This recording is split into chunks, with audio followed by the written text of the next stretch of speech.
Taste the Daily. Tiruvallur மாவட்டத்தில் திமுக அமைச்சர் நாசர் தொகுதியிலேயே சாலை வசதி இல்லாமல் மக்கள் 3 ஆண்டுகளாக கடும் சிரமத்திற்கு உள்ளாகி உள்ளனர். வேலப்பன் சாவடி முதல் 4 கிலோமீட்டர் தூரத்திற்கு சாலைகள் பழுதடைந்துள்ள நிலையில் பொதுமக்கள் கடும் சிரமத்திற்கு உள்ளாகி வருகின்றனர். சாலையை சீரமைக்க கோரி போராட்டங்கள் நடத்தியும் ஸ்டாலினின் ஃபெயிலியர் மாடல் அரசு எந்த நடவடிக்கை எடுக்கவில்லை. இதனால் அதிருப்தியடைந்த மக்கள் ஆட்சியர் அலுவலகத்திற்கு சென்று அதிகாரிகளை கண்டித்து முழக்கங்களை எழுப்பினர். சேலம் மாவட்டத்தில் உடற்பயிற்சி கூட உரிமையாளர் ஒருவர் ஊக்க மருந்து கொடுத்து பலரை அடிமையாக்கியது குறித்து ஆட்சியரிடம் மனு அளித்தது பரபரப்பை ஏற்படுத்தியது. சேலம் அரசு மருத்துவமனை பணியாளரான தங்கதுரை அயோத்திப்பட்டினத்தில் உடற்பயிற்சி கூடத்தை நடத்தி வருகிறார். இவரிடம் பயிற்சி பெற்ற இளைஞர்களுக்கு ஊக்க மருந்து எனும் பெயரில் தினமும் மாத்திரைகள் வழங்கியுள்ளார். அதனை உட்கொண்ட இளைஞர்கள் ஊக்க மருந்துக்கு முழுமையாக அடிமையாகி விட்டதாக கூறப்படுகிறது. ஊக்க மருந்தின்றி தங்களால் எதையும் செய்ய முடிவதில்லை என இளைஞர்கள் தெரிவித்தனர். ஸ்டாலினின் ஃபெயிலியர் மாடல் ஆட்சியில் போதை மாத்திரை புழக்கம் அதிகரித்து இளைஞர்களின் வாழ்க்கையை சீரழித்து வருவதாக பொதுமக்கள் குற்றம் சாட்டினர். எனக்கு இது மருந்து அடிட்டு ஃபுல்லாக என்னால் பார்த்தீங்கன்னா இது இல்லாமல் இருக்க முடியல. காலையில் தூங்கி தெரிச்சோன்னே 6 மணிக்கே இது குத்திக்கிட்டு தான் அடுத்த வேலையெல்லாம் பண்ண முடியும். இப்போ நானே இல்லைன்னா பார்த்தீங்கன்னா கை கால் அப்படியே வலிக்கிறது, எந்த நடக்க முடியாது. இல்லைன்னா பார்த்தீங்கன்னா இப்போ தூங்கிட்டே இருக்க மாதிரி இருப்பேன். எத்தனை பேர் அவர்கிட்ட பார்த்தீங்கன்னா லாஸ்ட் எனக்கு ஒரு 5 பாட்டில் கொடுத்தாரு. 5 பாட்டில் பார்த்தீங்கன்னா 3 பாட்டில் யூஸ் பண்ணிட்டேன். இன்னும் ஒரு பாட்டில் கார்பி ஸ்டேஷனில் கொடுத்துட்டேன். இல்லைப்பா அது இல்லாமல் எனக்கு இருக்க முடியாதுங்க.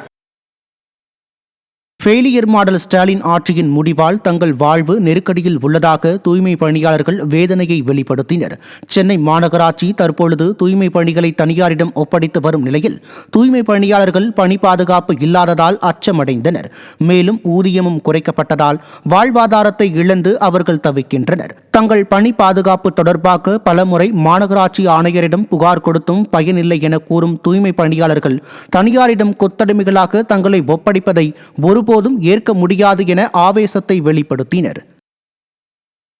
நீங்கள் 4-7 போனாலும் அது கான்ட்ராக்ட் போயிடும், அது ஒரு 4 மாதம் தான்ன்றாங்க. அப்போ நாங்கள் இவ்வளோ வருஷமாக வேலை செஞ்சு என்ன பிரயோஜனம்? எங்களை கான்ட்ராக்டில் விட்டுட்டா நாங்கள் இன்னும் எங்களது பொழைப்பு எப்படி? நாங்கள் எல்லாம் நம்பி இருந்தோம், ஐயா நம்பி தானே நாங்கள் ஓட்டு போட்டுதே.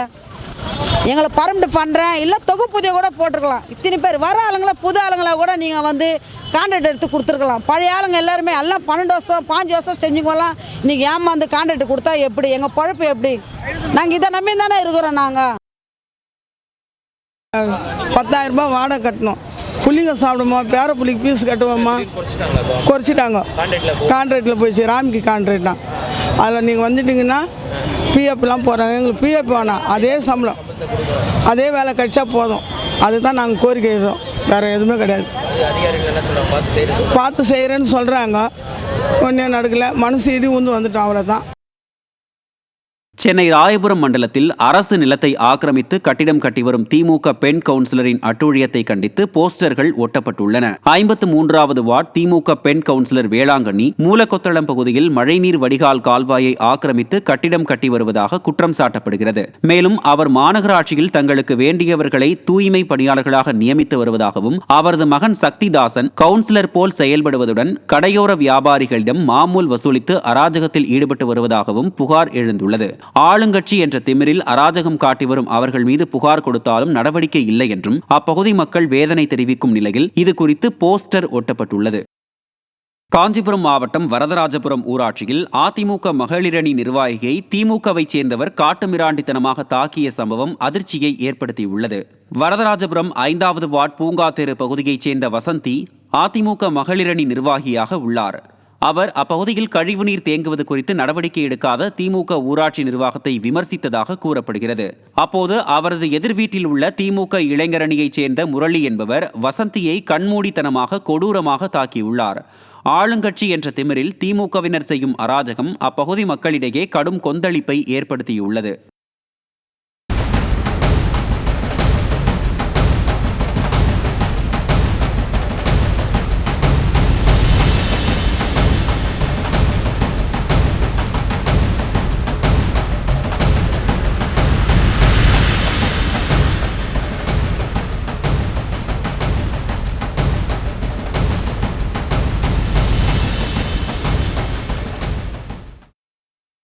கருணை அடிப்படையில் வேலைவாய்ப்பு வழங்குவதில் காலதாமதம் செய்த விவகாரத்தில் தமிழக அரசின் தலைமைச் செயலாளர்கள் சென்னை உயர்நீதிமன்றத்தில் நிபந்தனையற்ற மன்னிப்பு கோரினர். உயர்நீதிமன்ற உத்தரவை அமல்படுத்தாதது தொடர்பான நீதிமன்ற அவமதிப்பு வழக்கு விசாரணைக்கு வந்தது.